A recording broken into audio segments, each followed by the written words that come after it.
Okay, thank you for joining us this afternoon. We wanted to share with you our Wi-Fi survey that we're currently offering at Spherica, which we hope is going to optimize our customers' Wi-Fi performance. I'll do some introductions. So the agenda today is introductions to myself and Mike, who we are as Spherica and what we do.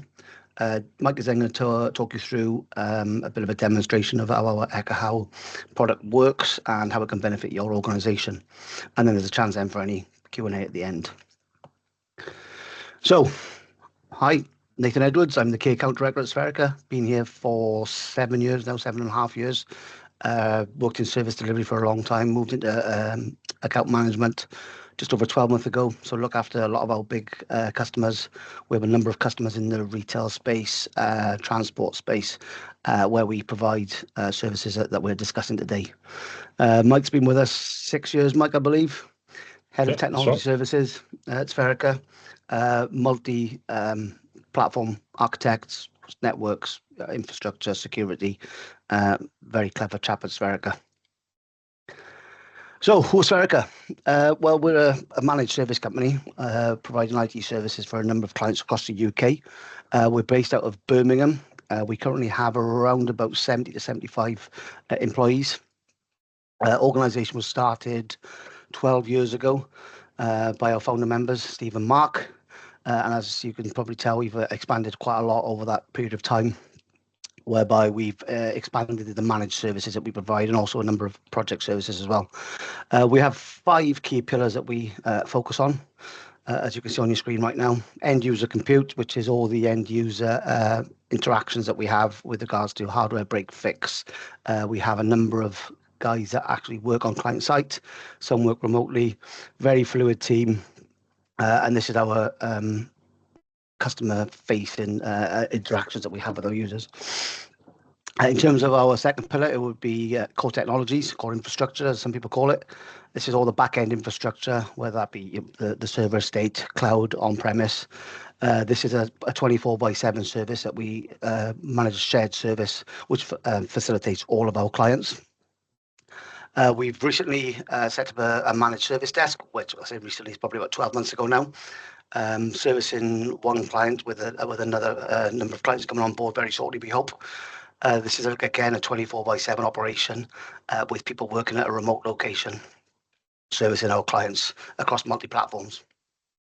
Recent additions to our services are security operations management and network operations management. Again, 24/7 services managed by what we call our technical operations center, multi-skilled individuals, 24/7, eyes on screens. And where we differentiate, we believe, with our competitors is where you see the traditional SOC and NOC services. We like to call these security managed services, where there's very much a proactive approach to managing people's security and network environments. So, yeah, happy to discuss those in more detail if anyone wants to see more information on those. So I'm going to pass on to Mike to do a very quick demo on Ekahau and how it can properly benefit you and your business. Okay, Mike. Thanks, Nathan. So so some of the key areas that we do within Wi-Fi surveys and the whole Wi-Fi journey really is identifying the trouble spots and potential quick fixes, and along with not only is it the software itself, it's using our in-house wireless expertise in not only building locations and the ideal setup, it's actually helping with the configuration and tuning of the wireless technologies that you have. And again, we look after multi-vendors, so like Cisco, Meraki, Aruba, and pretty much any wireless technology on the market. So again, this is pretty much an end-to-end service, obviously with Ekahau being the key tool of choice there for obviously identifying these issues. So and again, designing the network to meet your requirements. So the key thing for us is that you're only purchasing the amount of access points that you require. They're located in the correct places, and obviously then looking at the technical aspects as well, ensuring that you've got enough clients, you've not got too many clients attached to each access point and obviously looking at the building qualities, things like that. So again, I'll touch on that briefly with the demo in a second. And obviously, improving network speed is a big one. So obviously, with the correct placement of access points, the correct configuration, you can get optimal performance. So again, we'll evaluate your hardware, i.e. the end user devices, be that laptops, phones, IoT devices, those type of things. We're able to take that into consideration to obviously recommend the best product, the best placement, etc. So and then, yeah, obviously moving on to how we perform remote Wi-Fi assessments. So with Ekahau's new AI software that I'll show you in a second is really helps with that first step into, because it's quite difficult as a customer to hand over a certain amount of money for somebody to come onto your site, do surveys, and expect something at the end of it. So we saw that as kind of a hindrance in that particular market area. So our focus here is getting that first step in, so you can actually see the potential benefits and the potential designs and that before we even step foot on site. So a lot of these can be done in conjunction with on-site surveys, but a lot of them that we do for customers are a large number of sites where trying to do surveys on every site is quite impossible. So where you've got a large number of sites, these remote surveys are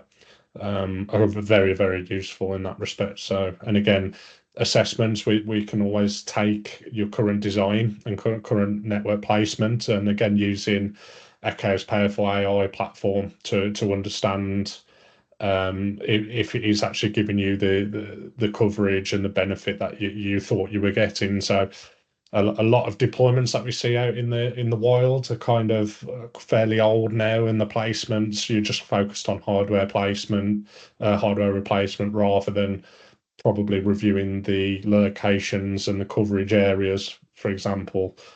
So yep, just on that, I will now share my screen and we'll move on to the demo piece. So It's probably worth mentioning at this point, Mike, as well. So the demonstration that Mike's about to do, we have performed these activities for a number of our clients, and we're looking at retail stores across the UK of various different sizes. We're looking at train stations, we're looking at office spaces, warehouse spaces with a very, very large meter squared footprint. So this is a bit of well, it's been amazing for us, because as Mike said, the speed we can get to do this activity, as opposed to getting to site, the time it takes to get to site and doing the manual Wi-Fi survey, we've trimmed that down significantly using this, and we've actually did some exercises whereby we've done a manual survey and then run that alongside a remote survey and come up with almost identical footprint for that, which is our test to say that these things actually work. So I just want to share that as well. So sorry, Mike, over to you again. no, that's fine. No, so that's a really good point there, and I will just carry on that a little bit. It's like, yeah, the larger locations, for example, let's say a big distribution center, for example, that is quite hard to get round, obviously with live operations. So this really gives you the opportunity then to obviously pick those up and be able to do that remotely with this software. And again, we've had a lot of success in comparison with AI generated and live surveys. So it's been really useful in that respect. So okay, so what I'm going to do here is just basically show a very basic setup here of a site, which come with measurements and etc. And what we'll do then is run this through the AI, and then just show a bit of an example of what the outputs look like and how we can tweak to ensure that there's maximum coverage for your areas. So for example, for here, all I'm going to do here is just basically plot out the distances which have been kindly added here. So this one, for example, is 1.22 meters. So what this does here, then, it gives the ability for the software to understand distances and then to be able to scale it with the AI. So again, just setting a couple of areas of of size there, so then it can fully scale. So all I'm doing here, I've set one, and then I'm just checking the next one. So yeah, as expected, that's 1.2 meters there. So if I accept that, and then literally all I need to do now is set the wireless area. So basically what I'm doing here is saying I need Wi-Fi in this particular area.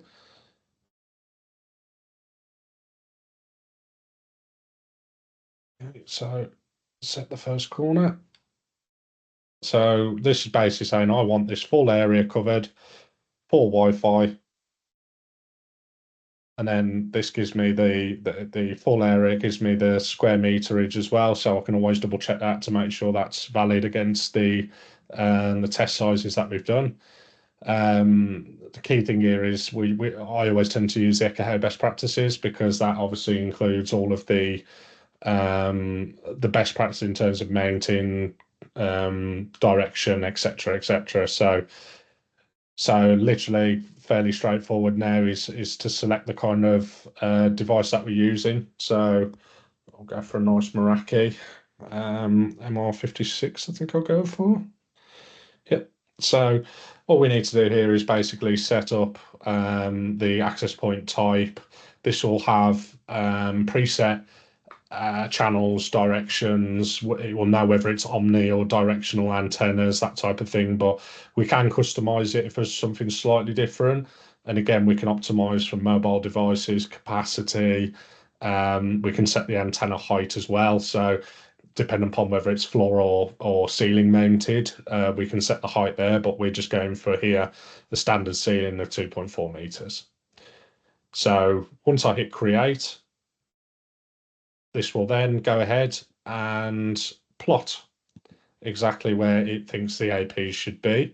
Key areas here is that it actually tells you what channel numbers to choose as well. So this is something that a lot of engineers and a lot of companies will overlook. They will install your access points and set them to auto. As much as that is good, and a lot of the technologies do work out of the box very well, where I've seen a lot in the market that don't work very well. So having the ability to manually set the channels is really good to obviously allow and stop any overlaps. So for example, 2.4 gigahertz channels have a lot of problems with overlapping. So when you do have overlapping channels, then that can cause issues between them. So, and again, 5 and 6 gigahertz is a lot more, is a lot more compatible when it comes to overlapping channels. So what we can see here now is we can see the full signal strength for that area. So as you can see here, it gives you a good indication there of the particular areas that are going to be covered and what strength, etc. So if in this scenario here you're like, oh, okay, so I haven't got much going on in this area, I maybe want a bit more stronger signal up here. So what we can do here, we can move the access point up and it will adjust. So what this gives you then is, oh, okay, so I've moved that. I maybe want a bit stronger signal down here. So what we can do with this is literally copy and paste. We can place that and select the access points, and then it gives us the full coverage layer. So what this really does here is gives you the indication, the comfort of what type of coverage bands we've got. And if we hover over, we can actually see the dBm and the RSSI levels for each of these areas. So for example, if you were conscious about these particular areas at the top, you could see what the dBm is and the RSSI for each channel. So that really gives you then the ability to kind of look at the devices that you're using, look at the tolerances, etc. So, for example, normal device is between 70 and 80 dBm for a successful connection. Anything after that, they're looking to reconnect. So you could see there, right, in that particular corner of this building here, we can see that, yeah, it will still have a decent connection. It won't be looking to reconnect. And again, all of these with the other tools within Ekahau really gives you the ability then to then associate that with a live survey. And what we can do after that is kind of overlay them together to understand if they've actually covered for what you need. So I think the key things again is that again this is fully customizable in terms of color. So we also have the ability with this to upload it to a cloud platform, so it can be shared with yourselves, and you can have the ability to send that to contractors, installers, anything like that. So we can fully get the full location shared in that respect. So, and again, there's plenty of options in here in terms of setting the walls. So by default, it does use a drywall area. But again, there's plenty of options here if you're in more difficult scenarios. So, for example, you've got lifts, you've got bookshelves, little things like that. The Echo software will be able to accommodate for that. And obviously, each wall has its own dB tolerance. So basically, it knows that a steel fire door, for example, will lose you 13 dB. So that takes that into account when drawing these out. So again, there's a lot of customizing there, and obviously it really gives you the ability then to make it as close as you can to the environment. And again, we can use this as an opportunity to look at potentially different models of access points as well. So, for example, if you wanted to look through the list and think, right, okay, so I want to know what an Aruba AP375, for example, would do in the same area, and things like that. So it not only allows you to see what your current models or potential purchasing of APs looks like, it actually gives you the ability to go, oh, okay, I might like a different vendor or something, and you can see and potentially save money depending upon the sizes. So if you've been recommended a very large access point with big antennas, just because I think it's a big area, we can test that, and we can show you, give you ability to see that and say, right, this is your actual coverage area. But if we were to use a smaller, cheaper access point, then that also gives you around the same coverage in these particular areas. So it's not always bigger is better in Wi-Fi. So it's always good to go through these exercises to understand what the actual coverage levels are. So again, we've got a lot of visualizations here that we can use. So network health, for example, gives you the ability per access point to show you the good and the bad.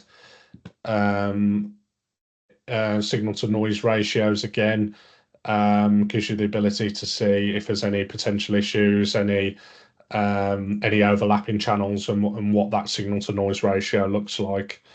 Channel coverage, for example. So we've got a lot here that we can do, and again, we can integrate these with live surveys to then add in things like packet loss, jitter rates, to then give you the ability to see if there are any potential issues after an on-site survey. So again, this really gives us the starting blocks of any Wi-Fi survey. So I think, yeah, this is very useful in that respect. Cool. So I think that gives us pretty much what I need to get across. So I'll open it up to any questions.